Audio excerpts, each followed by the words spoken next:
വേഗം വരുന്ന കർത്താവായ യേശു ക്രിസ്തുവിന്റെ നാമത്തിൽ എല്ലാ വിശുദ്ധന്മാർക്കും സ്നേഹവന്ദനം. കർത്താവിൻ്റെ വലിയ കൃപയാൽ ഈ പുതുവർഷത്തിലും നമുക്ക് ഇങ്ങനെ കണ്ടുമുട്ടുവാനിടയാക്കി കർത്താവിൻ്റെ വലിയ ദയോർത്ത് കർത്താവിനെ സ്തുതിക്കുന്നു. ഓരോ ദിവസവും നമുക്ക് എത്ര വിലപ്പെട്ടതാണ് പ്രിയമുള്ളവരെ. ഓരോ ദിവസമല്ല, ഓരോ നിമിഷവും നമ്മൾ എത്ര വിലപ്പെട്ടതാണ്.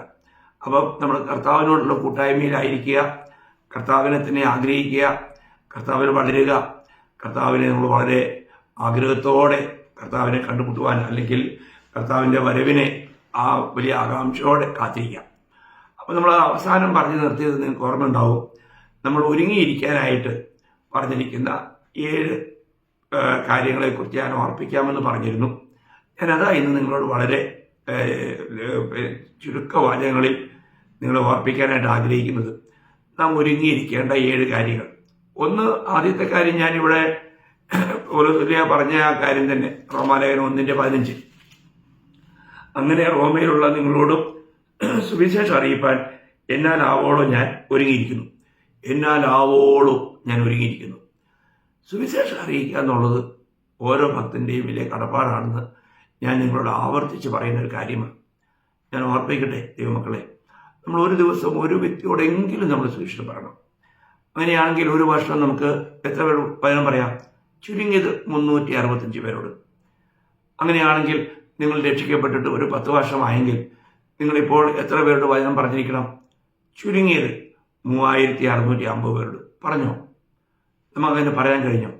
ഒരു ദിവസം ഒരു വ്യക്തിയോട് സുവിശേഷം പറയുക എന്നുള്ളത് എത്ര ലഘുവായ കാര്യമാണ്. നമുക്ക് പറയാൻ കഴിയുന്നുണ്ടോ? സുവിശേഷം ഇന്ന് പലരും സുവിശേഷം പറയല.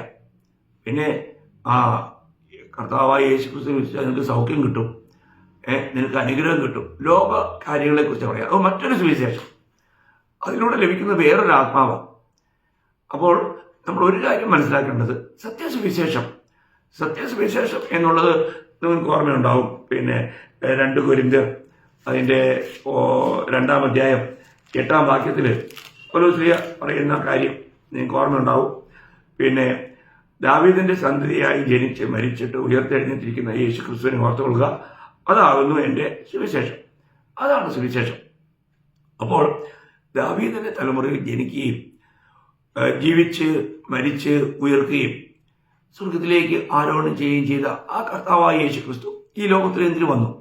പാപികളായ നമ്മളെ രക്ഷിക്കാൻ വേണ്ടി വന്നു.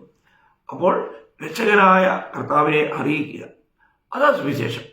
അവിടുന്ന് എന്തിനു വേണ്ടിയാണ്? വാഗ്ദത്ത പ്രകാരമാണ് ഈ ലോകത്തിൽ വന്നത്. നമ്മുടെ പാപങ്ങളെ ചുമന്നൊഴിക്കുവാൻ അവിടുന്ന് നമുക്ക് വേണ്ടി ഈ യാതനകളും വേദനകളും കഷ്ടങ്ങളും എല്ലാം നമുക്ക് വേണ്ടി സഹിച്ചു. നമ്മുടെ പാപങ്ങളും പേറി ക്രൂശിൽ മരിച്ച് അവിടത്തെക്കുറിച്ച് നമ്മൾ അറിയിക്കുവാനായിട്ടുള്ള ആ ഒരു വലിയ ഒരു ഉത്തരവാദിത്വമാണ് ദൈവം നമുക്ക് തന്നിരിക്കുന്നത്. അതുകൊണ്ടാണ് ഇവിടെ പൗലോസ് പറയുന്നത്, ഞാൻ സുവിശേഷം പറയാൻ ഒരുങ്ങിയിരിക്കുന്നു.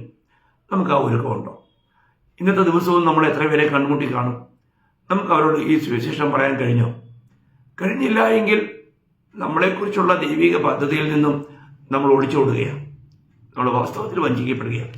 അങ്ങനെ വരരുത്. എല്ലാ ദൈവമക്കളും ഈ പുതുവർഷം നല്ലൊരു തീരുമാനം എടുക്കണം. ഞാൻ ഒരു ദിവസം ഒരു വ്യക്തിയോടെങ്കിലും ഞാൻ സുവിശേഷം പറയും. എന്നെ രക്ഷിച്ച എൻ്റെ വീണ്ടെടുപ്പുകാരനെ കുറിച്ച് പറയുന്നതിൽ എനിക്ക് സന്തോഷമുണ്ട്, ഞാൻ അതിനുവേണ്ടി ഒരുങ്ങിയിരിക്കുന്നു എന്ന് പറയാൻ നമുക്ക് കഴിയണം. ആ ഒരുക്കം നമ്മൾ ചെയ്തിട്ടുണ്ടോ എന്നൊരു സ്വയശോധന ചെയ്യുക. 2-ാമത്തെ കാര്യം, സാക്ഷ്യം പറയുവാൻ. ഞാൻ ഒരു കാര്യം നിങ്ങൾ ഓർപ്പിക്കേണ്ട ദൈവമക്കളെ, നമുക്ക് ക്രിസ്തുവിലായ ഒരു വ്യക്തിക്ക് സാക്ഷ്യമുണ്ട്. അപ്പം ആ സാക്ഷ്യം നമുക്ക് പറയാനായിട്ട് കഴിയണം. നമ്മുടെ ജീവിതത്തിൽ നമുക്ക് ലഭിച്ചിരിക്കുന്ന ഈ രക്ഷയിൽ നമ്മൾ ജീവിക്കുമ്പോൾ നമുക്ക് നമ്മുടെ ജീവിതം കാണുമ്പോൾ ആൾക്കാർ ചോദിക്കും, എന്തുകൊണ്ടാണ് നിങ്ങൾ ഇത്ര പ്രയാസങ്ങളിലും ബുദ്ധിമുട്ടുകളിലും ഒക്കെ നിങ്ങളിങ്ങനെ ഓടുന്നത്? എന്താണ് നിങ്ങളുടെ ഈ ജീവിതത്തിൻ്റെ ഈ വലിയ ആശ എന്താണ് എന്ന് ചോദിക്കേണ്ടയാവും.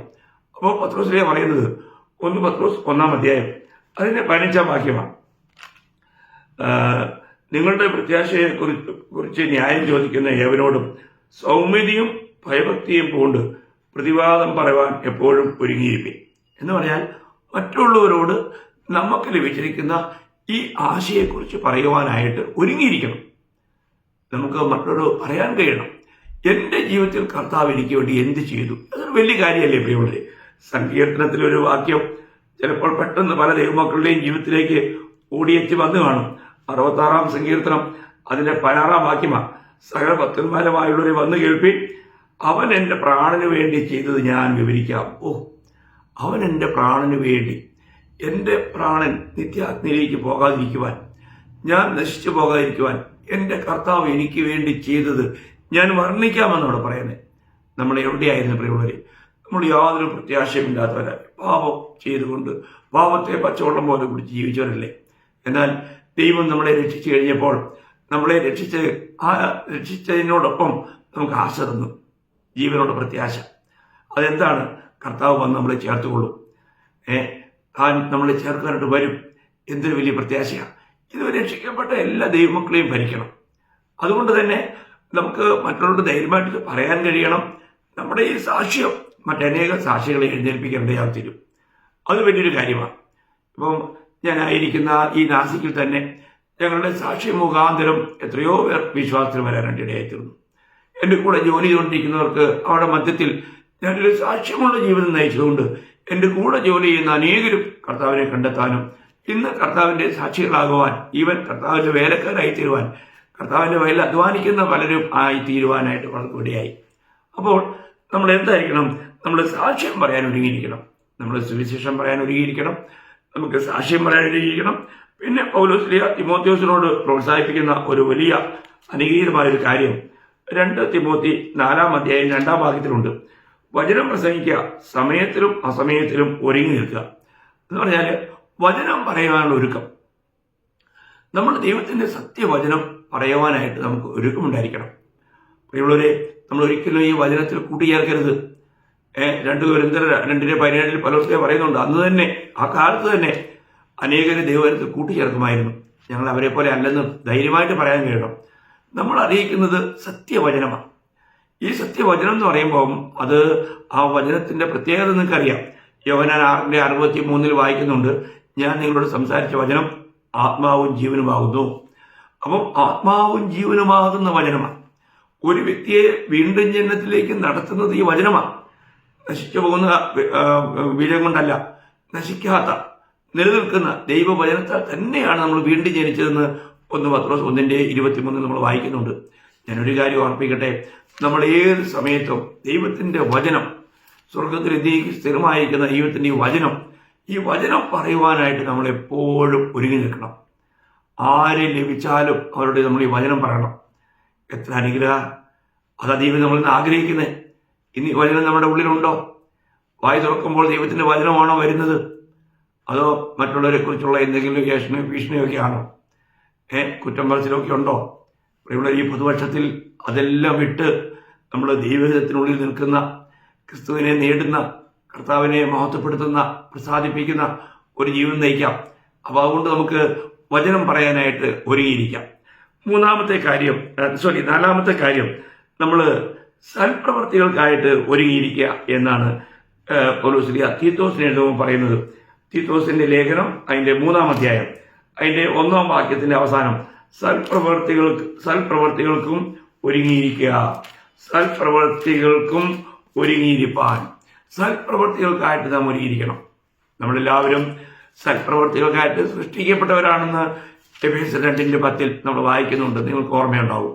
എഫേസ്യർ 2:10 പറയുന്നത് അങ്ങനെയാണ്. നമ്മൾ സൽപ്രവർത്തികൾക്കായിട്ട് സൃഷ്ടിക്കപ്പെട്ടവരാണ്. മാത്രമല്ല, കർത്താവ് മലയിലെ പ്രസംഗത്തിൽ മത്തായി 5:16 പറയുകയുണ്ടായി, നിങ്ങളുടെ സൽപ്രവർത്തികളെ കണ്ടിട്ട് ജനം പിതാവിനെ മഹത്വപ്പെടുത്തും. അപ്പോൾ ജനങ്ങൾ പിതാവിനെ മഹത്വപ്പെടുത്തണമെങ്കിൽ നമ്മൾ സൽപ്രവർത്തികൾ ചെയ്യുന്നവരായിരിക്കണം. ഇന്ന് നമുക്ക് സൽപ്രവർത്തികൾ ചെയ്യാൻ കഴിയുന്നുണ്ടോ? മറ്റുള്ളവരോട് കരുണയോടെ ഇടപെടുവാൻ, മറ്റുള്ളവരോട് ക്ഷമിക്കുവാൻ, നമുക്ക് ഈ സമാധാന സുവിശേഷം പങ്കുവെച്ചുകൊണ്ട് ദൈവവുമായിട്ട് അവരെ യോജിപ്പിക്കുവാൻ, ആവശ്യമുള്ളവർക്ക് മറ്റ് സഹായങ്ങൾ ചെയ്യുവാൻ, നമ്മൾ നമ്മുടെ സൽപ്രവർത്തികൾ കൊണ്ടല്ല നമ്മൾ രക്ഷിക്കപ്പെട്ടത്. അത് നമുക്ക് എപ്പോഴും അറിയാം. എന്നാൽ സൽപ്രവർത്തികൾക്കായിട്ടാണ് നാം രക്ഷിക്കപ്പെട്ടവർ സൽപ്രവർത്തികൾ ചെയ്യണം. അതിനെപ്പോഴും നമുക്ക് ഒരുക്കമുള്ളതായിരിക്കണം. മറ്റുള്ളവർക്ക് വേണ്ടി ഏതെങ്കിലും നിലയിലുള്ള നന്മകൾ ചെയ്യാൻ പറ്റുമെങ്കിൽ അത് നമ്മൾ ചെയ്യാനായിട്ട് എപ്പോഴും ഒരുങ്ങിയിരിക്കണം. അത് ദൈവം നമ്മളെക്കുറിച്ച് ആഗ്രഹിക്കുന്നത്. ഈ പുതുവർഷത്തിൽ ദൈവം അതിനും ഇടയാക്കട്ടെ എന്ന് ആത്മാർത്ഥമായിട്ടും എല്ലാ വിശുദ്ധന്മാർക്ക് വേണ്ടി ഞാനും ആഗ്രഹിക്കുകയും പ്രാർത്ഥിക്കുകയും ചെയ്യുന്നു. അടുത്തത് 5-ാമത്തെ കാര്യം പൗലോസ് പറയുന്ന തന്റെ ജീവിതാനുഭവത്തിലെ ഒരു കാര്യമാണ്. അത് അപ്പോസ്തല പ്രവൃത്തി 21-ാം അധ്യായം അതിന്റെ 13-ാം വാക്യമാണ്. ഞാനത് വായിക്കാം. അപ്പോസ്തല പ്രവൃത്തി അതിന്റെ 21-ാം അധ്യായം 13-ാം വാക്യം. കർത്താവിന്റെ ദാസൻ പറയുന്നത്, നിങ്ങൾ കരഞ്ഞ് എന്റെ ഹൃദയം ഇങ്ങനെ തകർക്കുന്നത് എന്ത്? കർത്താവായ യേശുവിന്റെ നാമത്തിന് വേണ്ടി ബന്ധിക്കപ്പെടുവാൻ മാത്രമല്ല, യെരൂശലേമിൽ മരിപ്പാനും ഞാൻ ഒരുങ്ങിയിരിക്കുന്നു. എത്ര വലിയ കാര്യമാ! ഇതിനൊരുക്കമാ. ഒരുക്കമില്ലാതെ ഇതൊന്നും കഴിയില്ല. പലരും ഒരുക്കമില്ലാതെയൊക്കെ മരിക്കാൻ തയ്യാറെന്നൊക്കെ പറയും. പക്ഷെ അവസരം വരുമ്പോഴത്തേക്കും അവര് പിന്മാറും, അവര് ഭീരുക്കളായി മാറും. അങ്ങനെയല്ല പ്രിയമുള്ളവരെ. നമുക്ക് കർത്താവിന് വേണ്ടി മരിക്കുവാൻ നമ്മൾ തയ്യാറാണോ? നമ്മുടെ പ്രാണനെ പോലും അപ്രിയമായി നമ്മൾ കണ്ടിട്ടുണ്ടോ? ഈ പൗലോസിനോട് കൂടെ സഞ്ചരിച്ചുകൊണ്ടിരുന്ന ബർന്നബാസിനെ കുറിച്ചും എടുത്തു പറയുന്ന ഒരു കാര്യം ഉണ്ട്. അത് നമ്മൾ അപ്പോസ്തല പ്രവൃത്തിയുടെ 15-ാം അധ്യായം അതിന്റെ 15-ാം അധ്യായത്തിന്റെ 25-26 വാക്യം വായിക്കുമ്പോൾ നമ്മൾ വായിക്കുന്നത്, നമ്മുടെ കർത്താവായ യേശുക്രിസ്തുവിന്റെ നാമത്തിന് വേണ്ടി പ്രാണത്യാഗം ചെയ്തവരായ നമ്മുടെ പ്രിയ ബർന്നബാസോടും പൗലോസോടും കൂടെ നിങ്ങളുടെ അടുക്കൽ അയക്കണം. അപ്പോൾ അവർ രണ്ടുപേരും എന്ത് ചെയ്തവരാണ്? ഈ ബർന്നബാസും പൗലോസും പ്രാണത്യാഗം ചെയ്തവരാണ്. പ്രാണത്യാഗം ചെയ്തവർ. നോക്കണം, എപ്പപ്രോദിത്തോസിനെ കുറിച്ചും ഇങ്ങനെ പ്രയോഗം ഫിലിപ്പിയർ 2:30 എല്ലാം എടുത്ത് വായിക്കണ്ടല്ലോ. പ്രിയമുള്ളവരെ, നമുക്ക് ഒരുക്കമുണ്ടായിരിക്കണം. എന്തിന്? കർത്താവിന് വേണ്ടി മരിക്കുവാൻ. മരണം നമ്മുടെ മുൻപിൽ വരുമ്പോഴും നമ്മൾ ഭയപ്പെടേണ്ട ആവശ്യമില്ല. കാരണം ഒന്ന്, നമ്മൾ മരണഭയത്തിൽ നിന്ന് വിടുവിക്കപ്പെട്ടവരാ. എബ്രായർ 2:14-15 നിങ്ങൾക്കറിയാം. അപ്പോൾ നമുക്ക് ഈ ലോകത്തിലെ ഏറ്റവും വലിയ ജനങ്ങളുടെ ശത്രു എന്നുള്ളത് മരണമായിരുന്നു. ആ മരണത്തെ നമ്മുടെ കർത്താവ് പരാജയത്തിലാക്കി. ഇന്ന് മരണത്തിന്റെ അധികാരി നമ്മുടെ കർത്താവാണ്. അതുകൊണ്ട് നമുക്ക് മരണഭയത്തിൽ ജീവിക്കേണ്ട ആവശ്യമില്ല. മാത്രമല്ല, മരണം എന്നുള്ളത് നമുക്ക് ലാഭമാണ്. ഒരു ഭക്തനെ സംബന്ധിച്ചിടത്തോളം അതൊരു വിശ്രമമാണ്. അതുകൊണ്ട് നമുക്ക് എത്രയും വേഗം നമ്മുടെ കർത്താവിന്റെ ശരീരം എത്തണമെങ്കിൽ അത് ഈ മരണവാതിലൂടെ അക്കരെ പോകണം, കടന്നു പോകണം. അപ്പോൾ അതിനുള്ള ഒരുക്കം നമുക്ക് വേണം. അപ്പോൾ അവിടെ പൗലോസ് പറയുന്നത്, ഞാൻ മരിക്കാൻ ഒരുങ്ങിയിരിക്കുന്നു. കർത്താവിന് വേണ്ടി തടവിലാകെ മാത്രമല്ല, കർത്താവിന് വേണ്ടി യെരൂശലേമിൽ മരിക്കുവാനും. നമുക്ക് എവിടെയായിരിക്കുന്നു അവിടെ കർത്താവിന്റെ സാക്ഷിയായിട്ട് മരിക്കുവാനായിട്ടുള്ള ഒരു ഒരുക്കം നമുക്കുണ്ടോ? അതാണ് നമ്മൾ പരിശോധിക്കണ്ടേ. അയ്യോ, മരണം ഏത് നിലയിലും വരാം. എന്നാൽ നമുക്ക് കർത്താവിന് വേണ്ടി മരിക്കാനുള്ളൊരു ഒരുക്കമുണ്ടോ? സുവിശേഷ വയൽപ്രദേശത്തൊക്കെ അധ്വാനിക്കുന്നവർക്ക് നിശ്ചയമായിട്ടും ഇങ്ങനെ പ്രാണത്യാഗം ചെയ്ത് ജീവിച്ചെങ്കിലേ ജയാളിയായിട്ട് ജീവിക്കാൻ പറ്റൂ. ഇന്ന് അതുകൊണ്ട് തന്നെയാണ് പലരും സുവിശേഷം അറിയിക്കാൻ പോകാത്തത്. കാരണം അവർക്ക് ജീവിക്കണമെന്ന് ആഗ്രഹം. അവരവരുടെ പ്രാണനെ രക്ഷിക്കാൻ ആഗ്രഹിക്കുന്നു. കർത്താവിന് വേണ്ടി തൻ്റെ പ്രാണനെ ഏൽപ്പിച്ചു കൊടുക്കുവാൻ അവർക്ക് മനസ്സില്ല. ദൈവമക്കളെ, ഒരേ ഒരു ആയുസ്സേ ഉള്ളൂ. കർത്താവിന് വേണ്ടി ചെയ്തത് മാത്രമേ എന്നേക്ക് നിലനിൽക്കൂ എന്ന് കർത്താവിൻ്റെ ഒരു ശ്രേഷ്ഠദാസനായ C.T. സ്റ്റണ്ട് എന്ന് പറയുന്ന ദേവദാസൻ പറഞ്ഞിരിക്കുന്നത് എൻ്റെ ഓർമ്മയിൽ വരികയാണ്. അതുകൊണ്ട് ഈ ഓരോ ആയുസ് നമുക്ക് ഈ കർത്താവിന് വേണ്ടി നമ്മുടെ പ്രാണനെ ചെലവിട്ടാൽ, കർത്താവിന് വേണ്ടി മരിക്കേണ്ടി വന്നാൽ അതിനേക്കാൾ വലിയൊരു ഭാഗ്യമുണ്ടോ? ഞാൻ അനവധി പ്രാവശ്യം മരണത്തെ മുഖാമുഖം കണ്ട വ്യക്തിയാണ്. അതൊക്കെ സാക്ഷ്യം പറയാൻ എനിക്ക് ഒരുപാടുണ്ടെങ്കിലും ഞാനിപ്പോൾ ഇതിലൂടെയൊന്നും അത് പറയുന്നില്ല. ഞാനൊരു കാര്യം പറയാം. എന്നെ അറിയാവുന്നവർക്ക് എത്രയോ പേർക്ക് എന്നെ നന്നായിട്ടറിയാം. അപ്പോൾ ഒരു കാര്യം, നമ്മൾ മരിക്കുവാൻ, കർത്താവിന് വേണ്ടി മരിക്കുവാൻ നമ്മൾ ഒരുങ്ങിയിട്ടുണ്ടോ? ഈ സുവിശേഷത്തിന്റെ സാക്ഷിയാകുന്ന ഓരോ വിശുദ്ധനും അറിഞ്ഞിരിക്കേണ്ട ഒരു കാര്യമാണ്. ഈ ഒരുക്കമുണ്ടെങ്കിൽ മാത്രമേ നമുക്ക് സധൈര്യം ഈ സുവിശേഷം എവിടെയും അറിയിക്കാൻ കഴിയൂ. അതിന് നമുക്ക് കഴിയട്ടെ. അങ്ങനെ നമുക്ക് മരണഭയം കൂടാതെ കർത്താവിൻ്റെ മഹത്വത്തിന് വേണ്ടി മരിക്കുവാനുള്ള ഒരുക്കം ഉണ്ടോ എന്ന് ഒരു സ്വയശോധന ഈ പുതുവർഷത്തിൽ ആരംഭത്തിൽ തന്നെ നമുക്ക് അങ്ങനെ ഒരു ഒരുക്കം ഉണ്ടാകട്ടെ. എന്നാൽ കർത്താവിന് ഓരോ താമസിച്ചാൽ നമുക്ക് ഈ വർഷം ഒരു വലിയ ജയാളിയായിട്ട് ജീവിച്ചുകൊണ്ട് കർത്താവിനെ മഹത്വപ്പെടുത്താനിടയാവും. അപ്പോൾ 6-ാമത്തെ കാര്യം, നമ്മൾ കർത്താവിൻ്റെ വരവിനായി ഒരുങ്ങിയിരിക്കുക എന്നുള്ളതാണ്. നമ്മുടെ കർത്താവിൻ്റെ വരവിനായിട്ട് നമ്മൾ ഒരുങ്ങിയിരിക്കണം. നമുക്കറിയാം നമ്മുടെ കർത്താവ് ഏത് നിമിഷത്തിലും വരാം. അതുകൊണ്ട് മത്തായിയുടെ സുവിശേഷം 24-ാം അധ്യായം 44-ാം വാക്യം, അങ്ങനെ നിങ്ങൾ നിലയ്ക്കാത്ത നാഴികയിൽ മനുഷ്യപുത്രന് വരുന്നതുകൊണ്ട് നിങ്ങളും ഒരുങ്ങിയിരിപ്പിൻ കൽപ്പനയാണ്. നിങ്ങൾ ഒരുങ്ങിയിരിക്കണം. അതിന്റെ 42 വായിക്കുമ്പോൾ, നിങ്ങൾ കർത്താവ് ഏത് ദിവസത്തിൽ വരുന്നു എന്ന് നിങ്ങൾ അറിയായതുകൊണ്ട് ഉണർന്നിരിപ്പീൻ. അപ്പൊ നമ്മൾ ഉണർന്നിരിക്കണം, നമ്മൾ ഒരുങ്ങിയിരിക്കണം. അങ്ങനെ ഒരുങ്ങിയിരുന്നില്ലെങ്കിൽ ഉണ്ടാകുന്ന ഒരു ഭയങ്കര തീരാ നഷ്ടം ഞാൻ നിങ്ങളെ ഓർപ്പിക്കട്ടെ. നമ്മൾ അതിന്റെ തന്നെ മത്തായി 25 10 വാക്യത്തിൽ വായിക്കുന്നത്, പിന്നെ ഒരുങ്ങിയിരുന്നവർ അവരോടുകൂടെ കല്യാണ സദ്യയ്ക്ക് ചെന്നു. അതിന്റെ ബി പാട്ടില്ല, ഒരുങ്ങിയിരുന്നവർ. അപ്പോൾ നമ്മൾ ഒരുങ്ങിയിരിക്കുക എന്നുള്ളത് ദൈവത്തിന്റെ വചനത്തിന്റെ ഒരു ശക്തമായ മുന്നറിയിപ്പാണ്. അപ്പോൾ ഇന്ന് നമ്മൾ വേണ്ട നിലയിലെല്ലാം ഒരുങ്ങിയിട്ടുണ്ടോ? നമ്മൾ രക്ഷിക്കപ്പെട്ടെന്നുള്ള നിർണയം നമുക്കുണ്ടോ? ഞാൻ വീട്ടിൽ ജനിച്ചതാണെന്നുള്ള നിർണയം നമുക്കുണ്ടോ? ക്രിസ്തുവിന്റെ ആത്മാവ് എന്നിൽ ഉണ്ടെന്നുള്ള ആ പൂർണ്ണമായിരിക്കുന്ന അനുഭവം നമുക്കുണ്ടോ? ഈ ആത്മാവിനെ നടത്തപ്പെടുന്ന അനുഭവം നമുക്കുണ്ടോ? കർത്താവിനുള്ള വിശ്വാസം നമുക്കുണ്ടോ? പ്രിയമുള്ളവരെ, നമ്മുടെ ഒരുക്കങ്ങൾ പൂർണ്ണമായും ശരിയാക്കിയിട്ടുണ്ടോ? ഒരുങ്ങിയിരിക്കണം. ഞാൻ സാധാരണ പറയാറുള്ളൊരു കാര്യം, ഞാൻ എൻ്റെ ഒരുക്കങ്ങൾ ചെയ്യുന്നതിൻ്റെ ചില കാര്യങ്ങൾ ഞാൻ എടുത്തു പറയും. എന്ന് പറഞ്ഞാൽ പലരും ശ്രദ്ധിക്കാറില്ലാത്ത കാര്യം, നമ്മുടെ വീട്ടിൽ പാല് കൊണ്ട് തരുന്ന പാലുകാരന് 1 മാസത്തെ പൈസ അഡ്വാൻസ് കൊടുത്തിരിക്കുക. എന്നിട്ട് അവരോട് പറഞ്ഞിരിക്കുക, ഞങ്ങൾ ഏത് സമയത്ത് പോകും, ഒരു ദിവസം കർത്താവ് വരും, ഞങ്ങൾ പെട്ടെന്ന് പോകും. അപ്പോൾ 29 ദിവസവും പാല് കുടിച്ചു, പൈസ കൊടുത്തില്ല. അപ്പൊ 29 ദിവസത്തെ പൈസ ആയിട്ട് നമ്മൾ പോകരുത്, അവിടെ നമ്മൾ കടക്കാരനാണ്. അതുകൊണ്ട് ഞാൻ 1 മാസത്തെ പൈസ അഡ്വാൻസ് കൊടുത്തിരിക്കുക. അപ്പോൾ അവൻ ഒരിക്കലും നമ്മളെക്കുറിച്ച് കംപ്ലൈന്റ് പറയരുത്. അവൻ പറയണം, ഓ, അവര് എപ്പോഴും ഞങ്ങളെ ഓർപ്പിക്കാറുണ്ടായിരുന്നു, അവർ പോകും. അതുകൊണ്ട് നേരത്തെ അഡ്വാൻസ് ഞങ്ങൾക്ക് പൈസയും കൂടെ തന്നിട്ടാണ് പോയെ. എത്ര നല്ല ആൾക്കാരാണ്. അത് കേൾക്കുമ്പോൾ നമ്മുടെ സ്വർഗീയ പിതാവിന് എന്ത് സന്തോഷമെന്നറിയാവും. ഇത് കർത്താവിൽ വിശ്വാസം ഉണ്ടെങ്കിൽ മാത്രമേ കഴിയൂ. ന്യൂസ് പേപ്പർ കൊണ്ടുവരുന്നവർക്ക് 1 മാസത്തെ അഡ്വാൻസ് പൈസ കൊടുത്തിരിക്കുക. അവിടെ പറഞ്ഞിരിക്കുക, ഞങ്ങൾ ഏത് സമയത്ത് പോകും. മിക്കവാറും ഞാൻ ഓർപ്പിക്കും അവരെ, ഞങ്ങൾ പോകേണ്ട സമയം അടുത്തിരിക്കുന്നു, ഇനി അധികം നാളില്ല കേട്ടോ. അപ്പോൾ അവരെല്ലാം പലരോട് ഈ സാക്ഷ്യം പറയാനിടയാക്കി തീരണം. നമ്മളോട് ഇടപെടുന്ന കുഞ്ഞ് യാത്ര ചെയ്യുന്ന വണ്ടിയിൽ 1 മാസത്തെ ഫീസ് അഡ്വാൻസ് കൊടുത്തിരിക്കുക. പഠിച്ചുകൊണ്ടിരിക്കുമ്പോൾ ഓരോ വർഷത്തത് അഡ്വാൻസ് കൊടുത്തിരിക്കും. എന്തുകൊണ്ടാ? അവരാരും ഒരു രീതിയിലും പറയാൻ പാടില്ല, അവർ പറ്റിച്ചു കളഞ്ഞു, കളിപ്പിച്ചു കളഞ്ഞു, പൈസയും തരാ പോയി, ഓ അവരുടെ ദൈവം എങ്ങനെയുള്ള ദൈവ എന്ന് പറയാനിടയാകരുത്. നമ്മുടെ ഒരുക്കം ഉണ്ടായിരിക്കണം പ്രിയമുള്ളവരെ. നമ്മുടെ കർത്താവിന് വേണ്ടി നമ്മൾ എല്ലാ നിലയിലുള്ള ഒരുക്കം. ഇത് ഞാൻ അല്പമായിട്ട് ഇങ്ങനെ പുറത്ത് പറഞ്ഞോളൂ, ഇതിനേക്കാൾ വലുതായിട്ടുള്ള ഒരുക്കം നമ്മുടെ ആത്മീയ ഒരുക്കമാണ്. വിശുദ്ധിയെ തികച്ചുകൊണ്ട്. കാരണം വിശുദ്ധി കൂടാതെ ആരും ദൈവത്തെ കാണുകയില്ല. എബ്രായർ 12:14. നമ്മുടെ ആത്മാവിലും പ്രാണനിലും ശരീരത്തിലും നമ്മൾ വിശുദ്ധരായി ജീവിക്കണം. 1 തെസ്സലോനിക്കർ 5:23. അപ്പൊ ഇതൊക്കെ നമ്മൾ വളരെ ഈ കാര്യത്തിലൊക്കെ വളരെ കൃത്യനിഷ്ഠ ഉണ്ടായിരിക്കണം.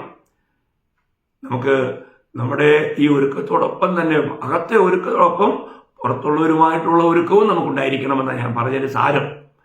അപ്പോൾ അങ്ങനെ കർത്താവിന് വേണ്ടി ഒരുങ്ങിയിരിക്കുകയാണോ? ഈ പുതുവർഷത്തിൽ വളരെ ഗഹനമായിട്ട് നമ്മൾ ഈ കാര്യങ്ങൾ ചിന്തിക്കണം. അവസാനമായിട്ട് ഞാൻ നിങ്ങളോട് പറയാനുള്ളത്, നമ്മുടെ കർത്താവിനെ എതിരേൽപ്പാൻ ഒരുങ്ങിക്കൊള്ളുക. ആ വാക്യം നിങ്ങൾക്ക് ഓർമ്മയുണ്ടാവും. മറ്റൊരു വിഷയത്തോടുള്ള ബന്ധത്തിൽ, ആ ഇസ്രായേലുള്ള ബന്ധത്തിൽ പറയുന്നെങ്കിലും ആമോസ് 4:12 അവസാനം. അപ്പോൾ നിന്റെ ദൈവമായ കർത്താവിനെ എതിരേൽപ്പാൻ ഒരുങ്ങിക്കൊള്ളുക. നമ്മൾ ഒരുങ്ങണം. ആ ഒരു ശരിയായിട്ടുള്ള ഒരുക്കം. നമ്മൾ എബ്രായർ 9:28 അവസാനം വായിക്കുന്നുണ്ട്, തനിക്കായി കാത്തു നിൽക്കുന്നവരുടെ രക്ഷയ്ക്കായി അവൻ വീണ്ടും പാപം കൂടാതെ പ്രത്യക്ഷനാവും. അപ്പോൾ നമ്മുടെ രക്ഷയ്ക്കായി എന്ന് പറഞ്ഞാൽ നിങ്ങൾക്ക് മനസ്സിലായല്ലോ, നമ്മുടെ ശരീരത്തിന്റെ വീണ്ടെടുപ്പ്.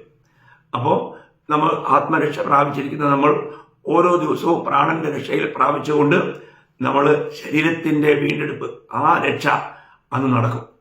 അത് കാഹളനാദം ധരിക്കുമ്പോഴാണ്.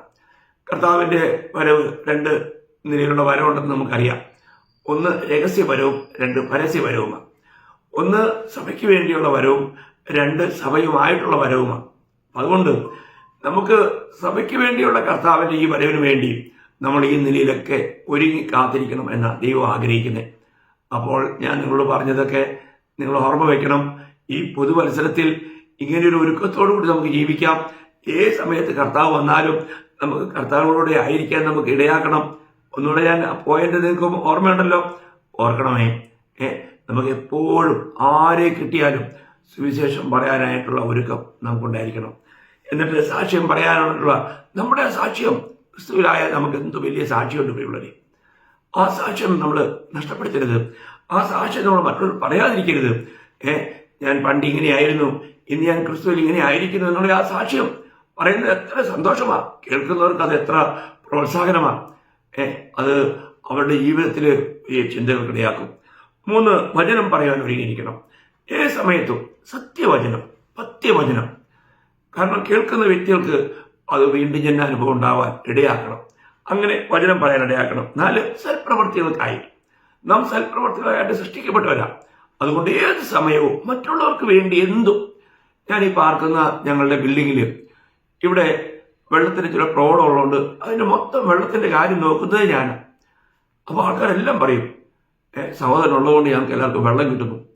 ഞാനിവിടെ ഇല്ലാത്ത സമയത്ത് പലപ്പോഴും വെള്ളത്തിന് വലിയ പ്രോബ്ലംസ് ഉണ്ടായിട്ടുണ്ട് ഇവിടെ.